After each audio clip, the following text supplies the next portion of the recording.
to this Republican convention, I am honored by your nomination, and I accept it.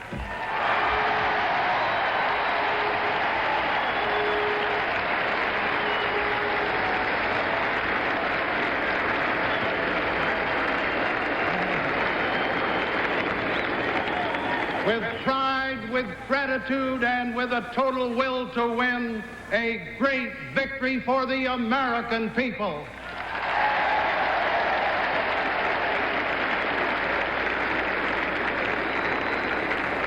We will wage a winning campaign in every region of this country, from the snowy banks of Minnesota to the sandy plains of Georgia.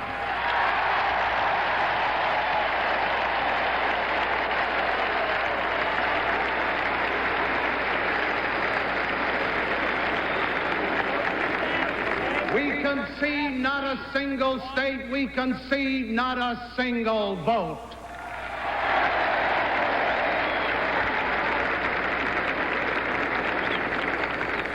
This evening, I am proud to stand before this great convention as the first incumbent president since Dwight D. Eisenhower who can tell the American people America is at peace.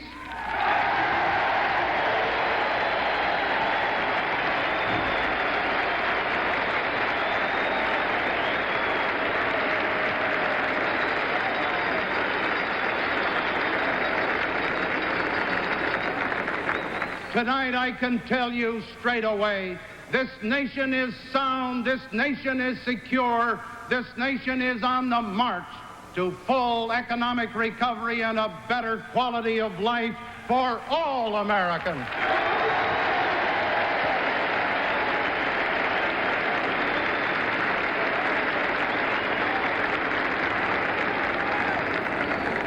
And I'll tell you one more thing. This year, the issues are on our side. I'm ready, I'm eager to go before the American people and debate the real issues face to face with Jimmy Carter.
The American people have a right to know firsthand exactly where both of us stand.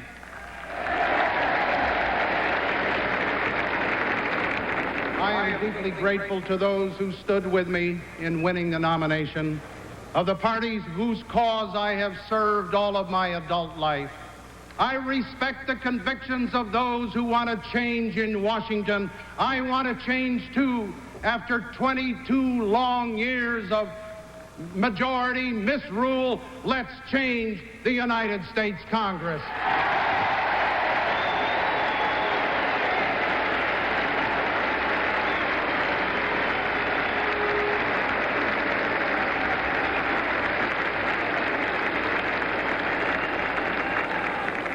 My gratitude tonight reaches far beyond this arena. To countless friends whose confidence, hard work, and unselfish support have brought me to this moment. It would be unfair to single out anyone, but may I make an exception for my wonderful family, Mike, Jack, Steve, and Susan, and especially my dear wife, Betty.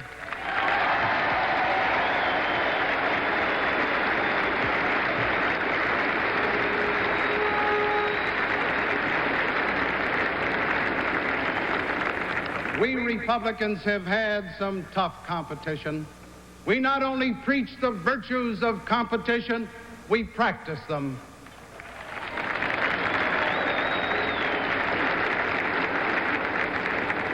But tonight we come together not on a battlefield to conclude a ceasefire, but to join forces on a training field that has conditioned us all for the rugged contest ahead.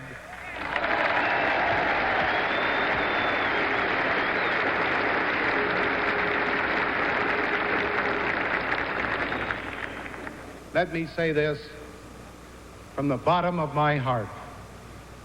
After the scrimmages of the past few months, it really feels good to have Ron Reagan on the same side of the line.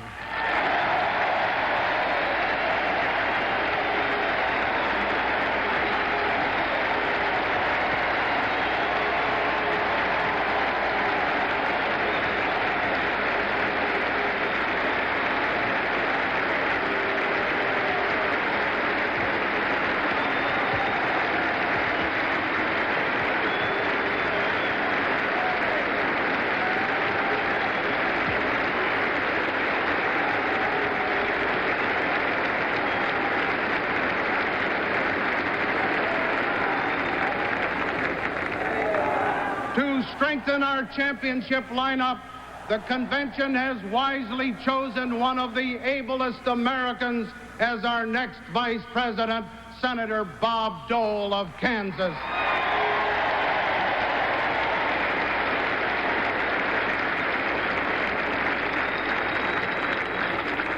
With his help, with your help, with the help of millions of Americans who cherish peace, who want freedom preserved, prosperity shared, and pride in America, we will win this election.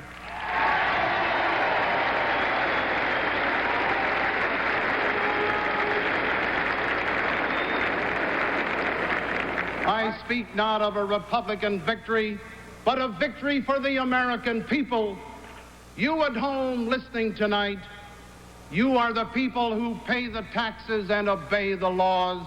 You are the people who make our system work. You are the people who make America what it is. It is from your ranks that I come, and on your side I stand.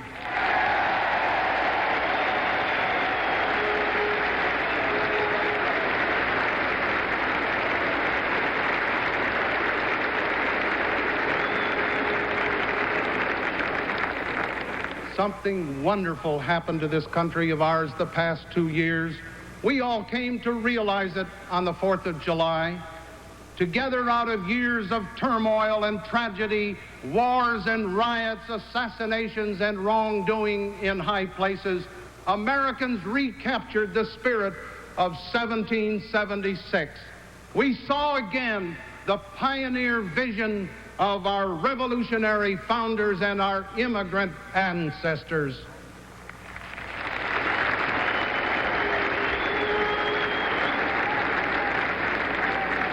Their vision was of a free man and free women enjoying limited government and unlimited opportunity.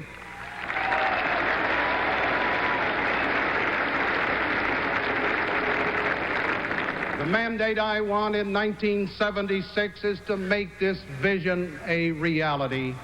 But it will take the voices and the votes of many more Americans who are not Republicans to make that mandate binding and my mission possible. I have been called an unelected president, an accidental president. We may even hear that again from the other party, despite the fact that I was welcomed and endorsed by an overwhelming majority of their elected representatives in the Congress who certified my fitness to our highest office.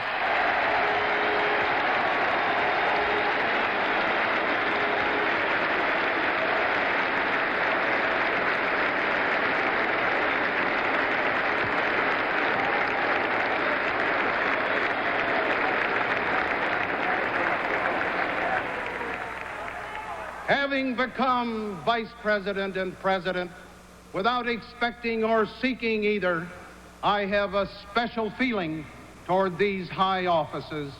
To me, the presidency and the vice presidency were not prizes to be won, but a duty to be done.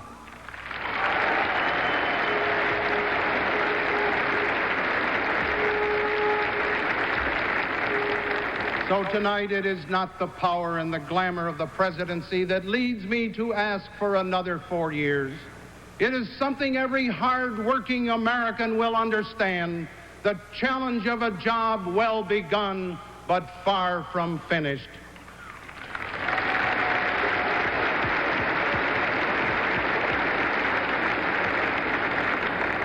Two years ago, on August 9, 1974, I placed my hand on the Bible which Betty held and took the same constitutional oath that was administered to George Washington.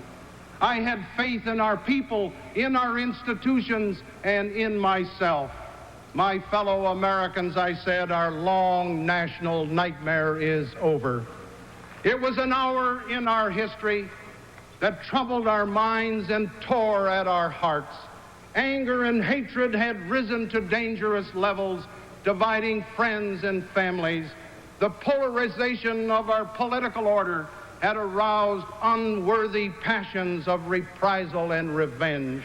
Our governmental system was closer to stalemate than at any time since Abraham Lincoln took that same oath of office. Our economy was in the throes of runaway inflation, taking us headlong into the worst recession since Franklin D. Roosevelt took the same oath. On that dark day, I told my fellow countrymen, I am acutely aware that you have not elected me as your president by your ballots, so I ask you to confirm me as your president with your prayers.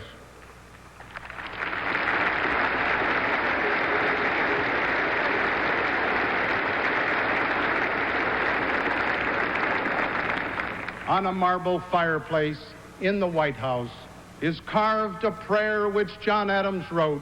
It concludes, "May none but honest and wise men ever rule under this roof." Since I have resided in that historic house, I have tried to live by that prayer.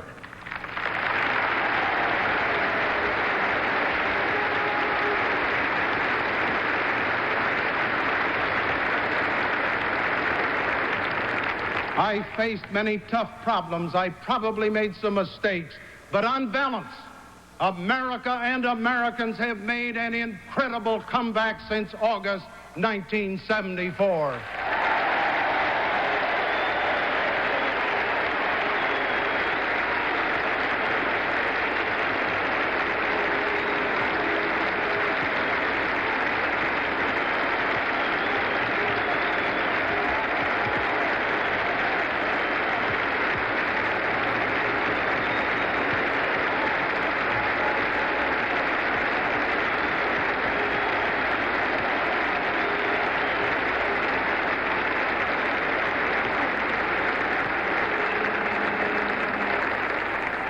Nobody can honestly say otherwise, and the plain truth is that the great progress we have made at home and abroad was in spite of the majority who run the Congress of the United States.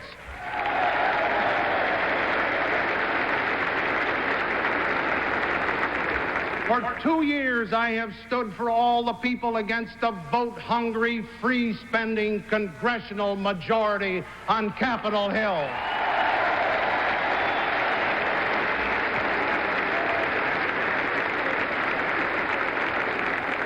"55 times I vetoed extravagant and unwise legislation.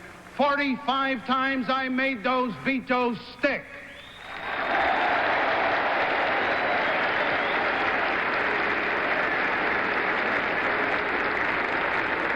Those vetoes have saved American taxpayers billions and billions of dollars. I am against the big tax spender and for the little taxpayer.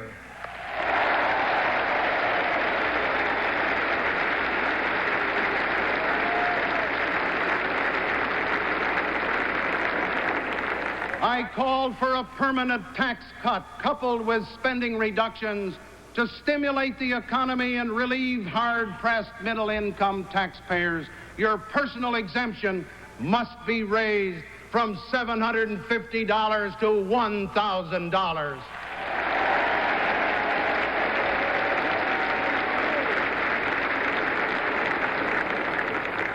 The other party's platform talks about tax reform, but there's one big problem. Their own Congress won't act.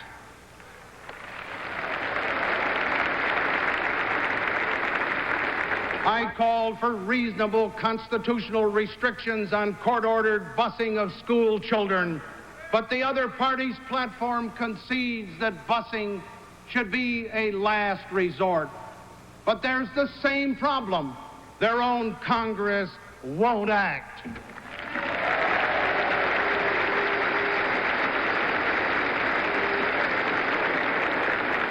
I called for a major overhaul of criminal laws to crack down on crime and illegal drugs. The other party's platform deplores America's $90 billion cost of crime. There's the problem again. Their own Congress won't act.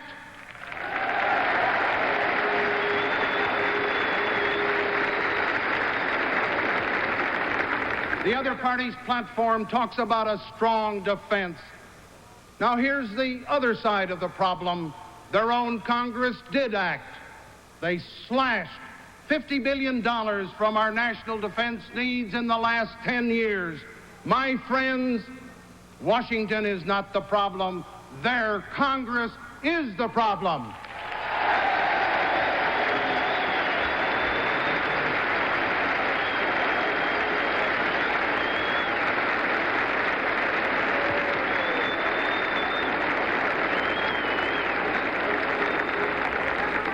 You know the President of the United States is not a magician who can wave a wand or sign a paper that will instantly end a war, cure a recession, or make bureaucracy disappear.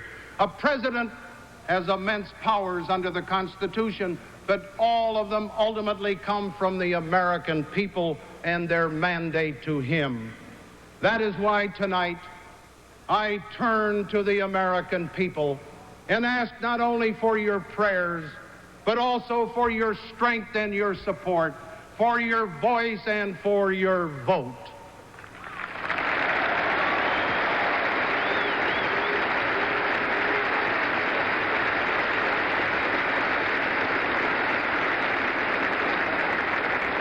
I come before you with a 2-year record of performance without your mandate. I offer you a 4-year pledge of greater performance with your mandate.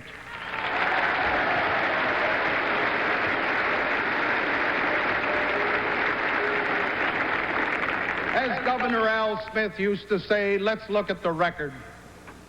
2 years ago, inflation was 12%. Sales were off. Plants were shut down. Thousands were being laid off every week. Fear of the future was throttling down our economy and threatening millions of families. Let's look at the record since August 1974. Inflation has been cut in half. Payrolls are up. Profits are up. Production is up. Purchases are up. Since the recession was turned around, almost 4 million of our fellow Americans have found new jobs or got their old jobs back. This year, more men and women have jobs than ever before in the history of the United States.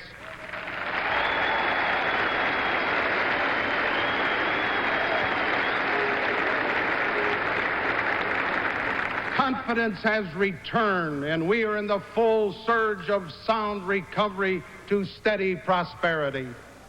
2 years ago, America was mired in withdrawal from Southeast Asia. A decade of Congresses had shortchanged our global defenses and threatened our strategic posture.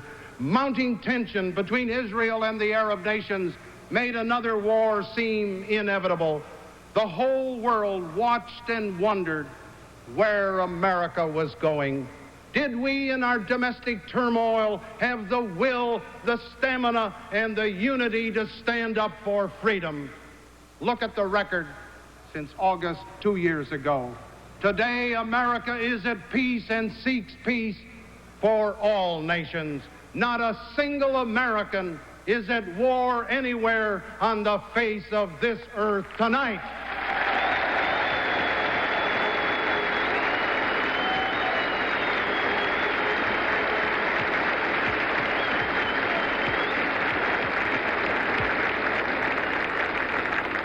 Our ties with Western Europe and Japan, economic as well as military, were never stronger.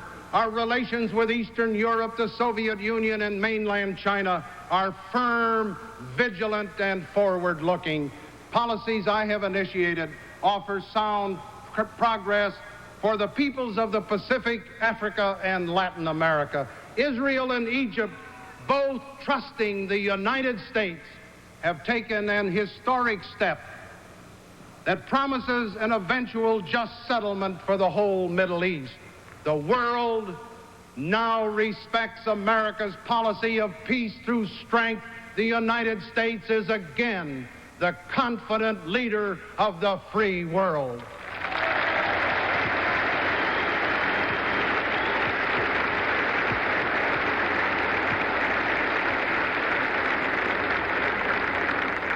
Nobody questions our dedication to peace, but nobody doubts our willingness to use our strength when our vital interests are at stake, and we will.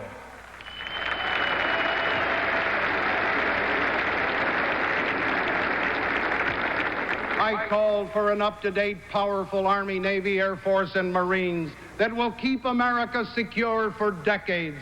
A strong military posture is always the best insurance for peace.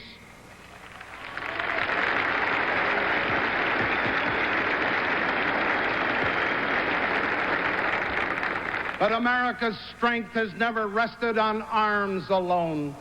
It is rooted in our mutual commitment of our citizens and leaders in the highest standards of ethics and morality, and in the spiritual renewal which our nation is undergoing right now.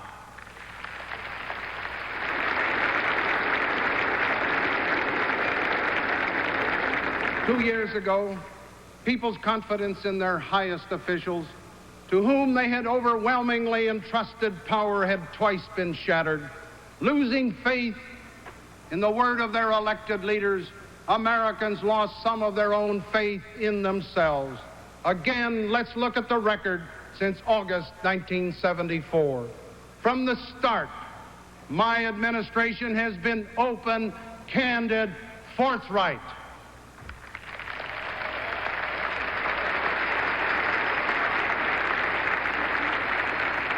While my entire public and private life was under searching examination for the vice presidency, I reaffirmed my lifelong conviction that truth is the glue that holds government together, not only government, but civilization itself.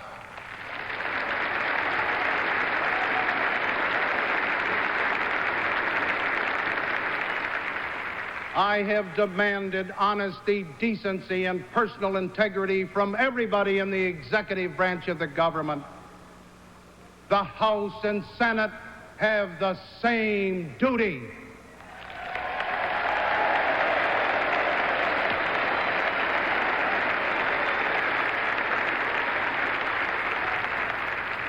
The American people will not accept a double standard in the United States Congress.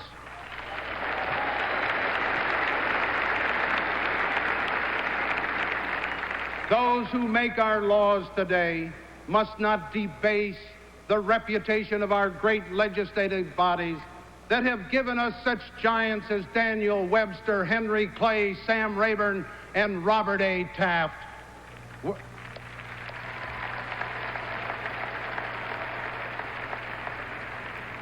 Whether in the nation's capital, the state capitol, or city hall, private morality and public trust must go together.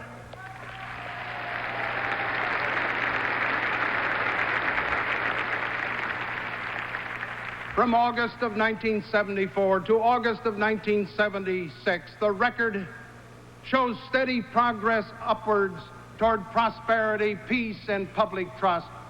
My record is one of progress, not platitudes. My record is one of specifics, not smiles. My record is one of performance, not promises.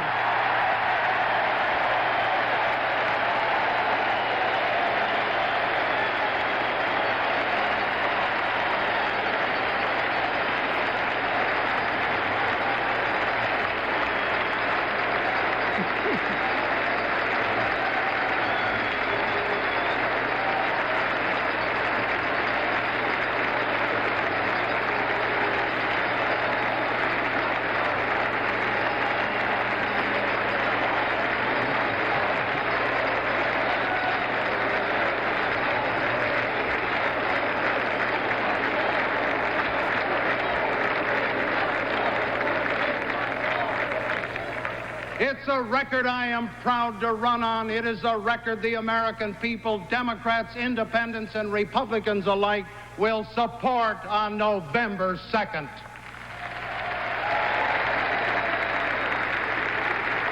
For the next 4 years, I pledge to you that I will hold to the steady course we have begun. But I have no intention of standing on the record alone. We will continue winning the fight against inflation. We will go on reducing the dead weight and impudence of bureaucracy.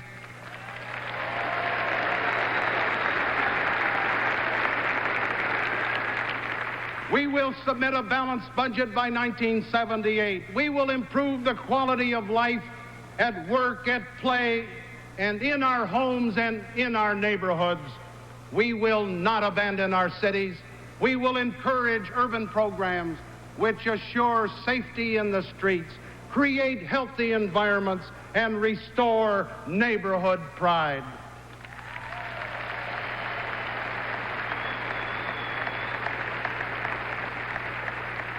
We will return control of our children's education to parents and local school authorities.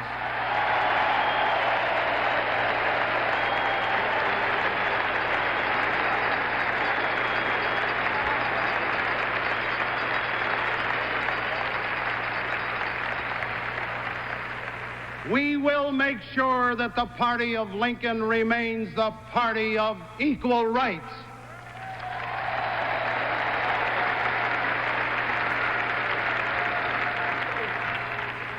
We will create a tax structure that's fair for all of our citizens, one that preserves the continuity of the family home, the family farm, and the family business.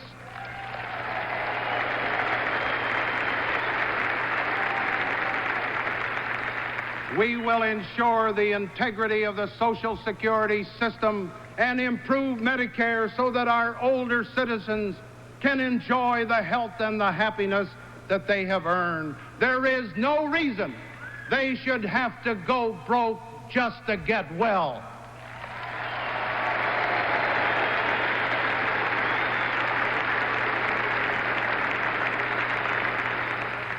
We will make sure that this rich nation does not neglect citizens who are less fortunate, but provides for their needs with compassion and with dignity.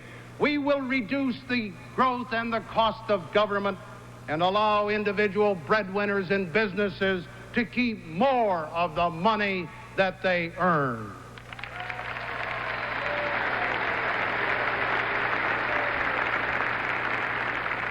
We will create a climate in which our economy will provide a meaningful job for everyone who wants to work and a decent standard of life for all Americans.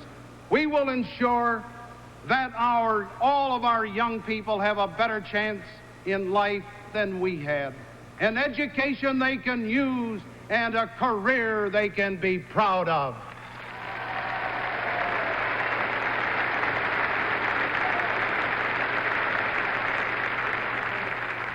We will carry out a farm policy that assures a fair market price for the farmer, encourages full production, leads to record exports, and eases the hunger within the human family. We will never use the bounty of America's farmers as a pawn in international diplomacy. There will be no embargoes.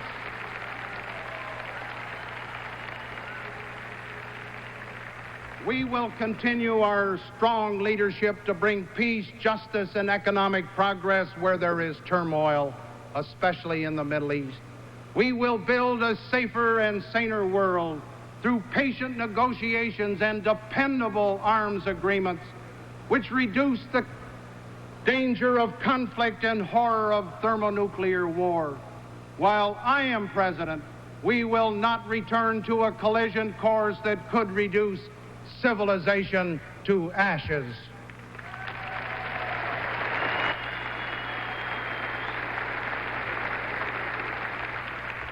We will build an America where people feel rich in spirit as well as in worldly goods. We will build an America where people feel proud about themselves and about their country. We will build on performance, not promises, experience, not expediency, real progress instead of mysterious plans to be revealed in some dim and distant future.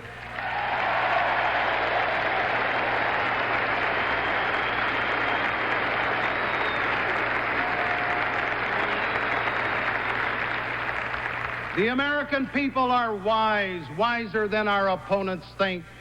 They know who pays for every campaign promise. They are not afraid of the truth. We will tell them the truth.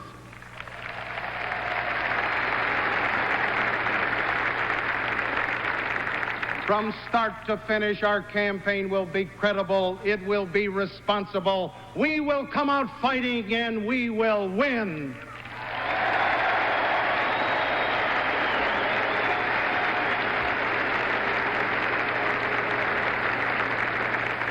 Yes, we have all seen the polls and the pundits who say our party is dead. I've heard that before. So did Harry Truman. I'll tell you what I think. The only polls that count are the polls the American people go to on November 2nd.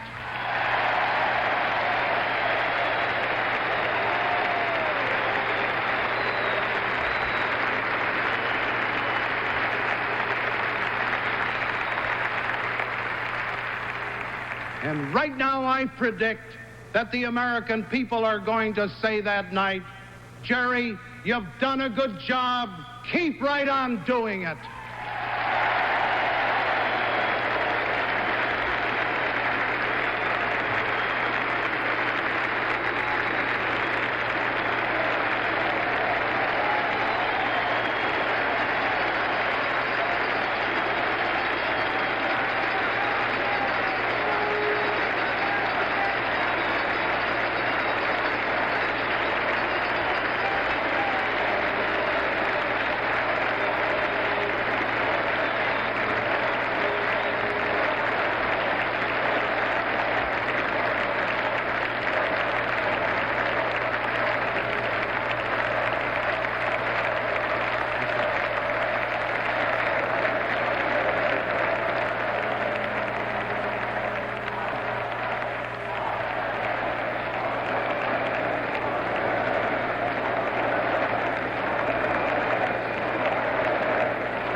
As I try in my imagination to look into the homes where families are watching the end of this great convention, I can't tell which faces are Republicans, which are Democrats, and which are independents. I cannot see their color or their creed. I see only Americans.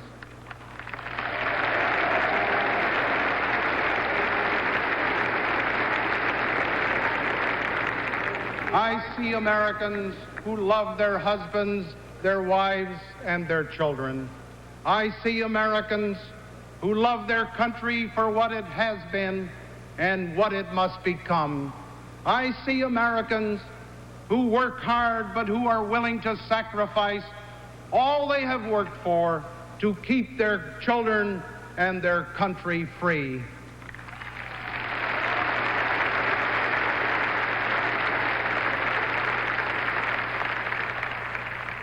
I see Americans who in their own quiet way pray for peace among nations and peace among themselves. We do love our neighbors, and we do forgive those who have trespassed against us.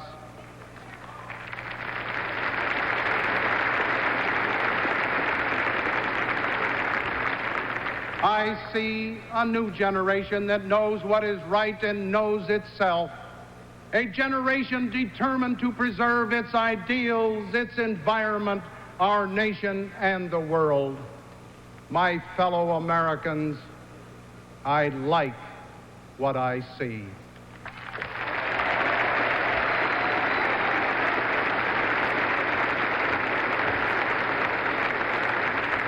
I have no fear for the future of this great country. And as we go forward together, I promise you once more what I promised before: to uphold the Constitution, to do what is right as God gives me to see the right, and to do the very best that I can for America. God helping me, I won't let you down. Thank you very much.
C-SPAN is the